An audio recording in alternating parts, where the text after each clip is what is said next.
नमस्कार मंडळी, स्वागत आहे तुमचं आजच्या आमच्या व्लॉगमध्ये। तर आता उन्हाळा चालू झाला आहे आणि आंब्याच्या झाडांना पहा असा छान असा मोहर आला आहे। दारातच हे आमच्या आंब्याची झाडं आहेत अशी। तर हा केशर आंबा आहे,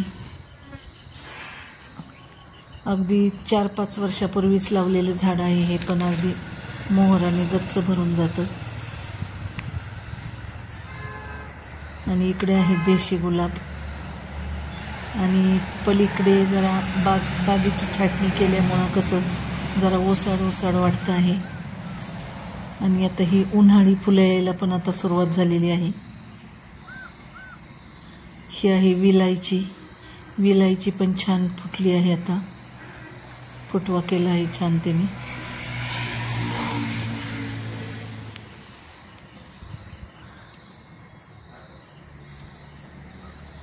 तर आता वसंत ऋतूच्या आगमनाची ही चाहूल लागल्यावर अनेक झाडांना नवीन पालवी फुटते।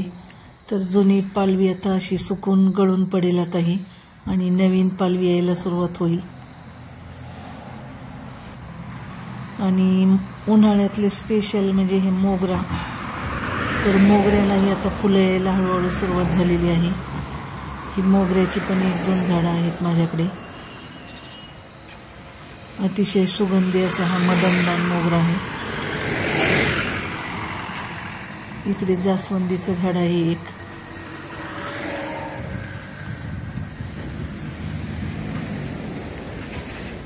आणि ही पाही होळीची तयारी चालू आहे। होळीसाठी थोड्या मी गोऱ्या तयार करून ठेवलेल्या आहेत अशा।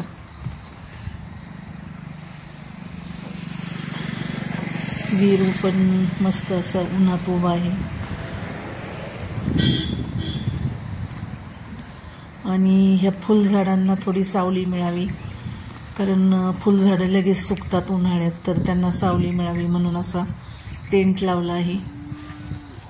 आणि ह्या टेंटच्या आजूबाजूला ही झाडं आता सावलीत जरा छान बहरली आहेत। ही खूप नाजूक जात असते, त्यामुळे त्याला ऊन सहन होत नाही, तर त्यासाठी सावली मिळावी म्हणून टेंट उभा केला आहे। आणि आज आमच्याकडे आहे बीशी पार्टी, त्यामुळे आता आमच्या मैत्रिणी येणार आहेत, तर त्या तयारी करायची आहे मला पावभाजी करण्याची। तर आता आमची सुनबाई आणि मी मिळून पावभाजी बनवत आहोत।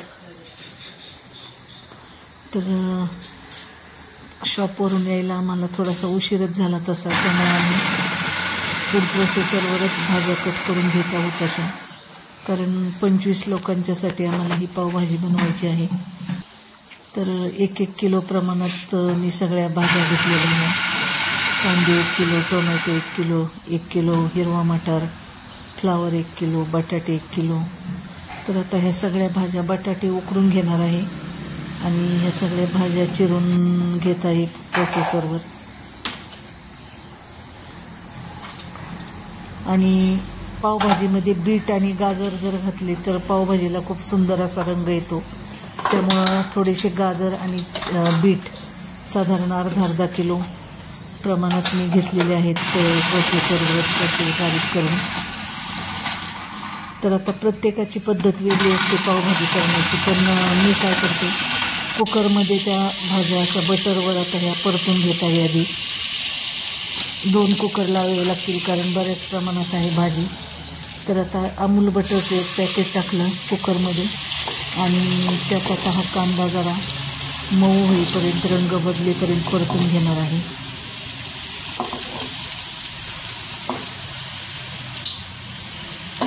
प्रत्येकाची पद्धत वेगळी येते, मी नेहमी ह्याच पद्धतीने करते आणि छान होते भाजी। तर कांदा आता छान असा त्या बटरवर परतून घेणार आहे मऊ होईपर्यंत, साधारण अगदी जास्त पण नाही परतायचा, 5 ते 10 मिनिट परतला आणि कांद्याचा रंग बदलला आणि थोडा कच्चा वास गेला की बंद करायचं। आणि त्यात इतर सगळ्या भाज्या घालून मग त्यासुद्धा छान त्या बटरवरच परतून घ्यायच्या। तर आता 1-1 करून मी आता भाज्या घातलेल्या आहेत कुकरमध्ये। पहिल्यांदा कांदा घातला, त्यानंतर टोमॅटो घालून परतायचे 5 ते 10 मिनिट। छान. आणि एक एक करून सगळ्या भाज्या. फ्लावर थोडासा गरम पाण्याने चांगला उकळून घ्यायचा, कारण फ्लावरला एक उग्र वास असतो, तर तो वास जावा म्हणून थोडा फ्लावर सेपरेट हे करून घ्यायचा, उकळून घ्यायचा. वाटाणे फ्रेश असल्यामुळे असेच टाकलेले आहेत धुवून. टोमॅटो टाकल्यानंतर वाटाणे टाकले, स्मॅश करून करून किती करतात. त्यानंतर उकडलेला बटाटा वगैरे. बटाटा जर उकडून घेतला तर भाजीचं टेक्स्चर छान येतं असं, आणि शिजते पण छान एकदम. जास्त मॅश करावी लागत नाही, त्यामुळे बटाटे उकडून घालायचे. गाडीत जायचे मग उद्या उकडलेला बटाटा घालून आणि इतर सगळ्या भाज्या घालून कुकरमध्ये छान ते परतून घेतलेलं आहे. लास्ट टाइम आम्ही गेलो पर बाहेरूनच दर्शन घेतलं. चहा प्यायचा आहे, थोडा चहा ठेवलेला आहे दोघींच्या. टायमाला गेलो होतो ना. त्यानंतर बटाटा घातल्यानंतर बीट आणि गाजर घालायचे शेवटी. कुकर पाणी पण टाका, त्याचंच पाणी होतं ते घालून पण आता 2 ते 3 मिनिट छान परतलं. आणि हे सगळं मिश्रण मी आता 2 कुकरमध्ये लावून घेतलेलं आहे. त्यात थोडंसं पाणी घालून 2 कुकर लावलेले आहेत. कुकरला लावल्यामुळं पटकन आणि एकदम एकजीवाशी होते भाजी, त्यामुळे कुकरला लावलेलं आहे. तर कुकर होईपर्यंत मी जरा इकडे पाणी वगैरे मारून घेतलेलं आहे झाडांना. आणि आता मैत्रिणी पण आलेल्या आहेत. तर आता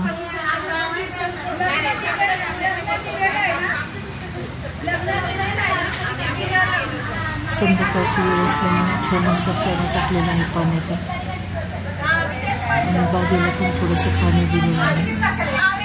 आणि आम्ही छान गप्पा मारत बसलो पोर्चमध्ये असं मैत्रिणी. तोपर्यंत माझी सुनबाई प्रतीक्षा भाजीला छान मसाले वगैरे टाकून भाजी मॅश वगैरे करून भाजी तयार केली.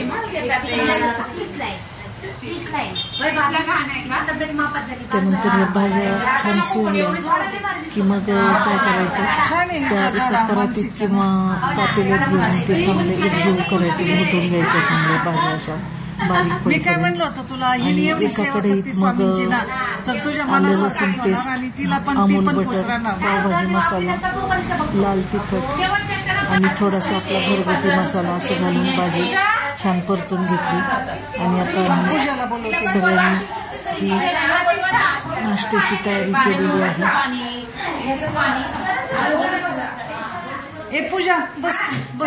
इकडे मंगल आणि आमची मैत्रीण पूजा त्यांचं पाव भाजण्याचं काम चालू आहे. किती हे करायचं काय आजची एकदम फेवरेट डिश पावभाजी.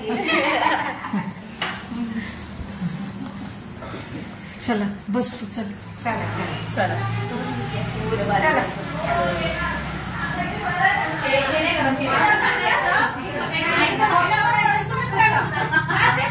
ते सगळ्यात आम्ही बसणार आहोत.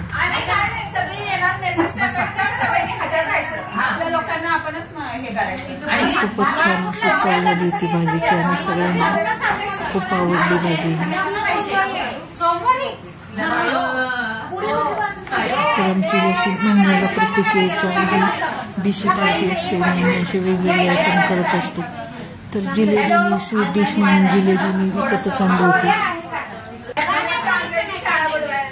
हा आमची शौर्यराजे, शौर्यराजेंना पण आवडली पावभाजी. तर अशी एकदम सोप्या पद्धतीने पावभाजी तुम्ही करून बघा. खूप पटकन होते आणि त्याची चवही छान लागते. तर सगळ्यांनी आम्ही असा पावभाजीचा बेत केला होता आणि सगळ्यांनी खूप एन्जॉय केले.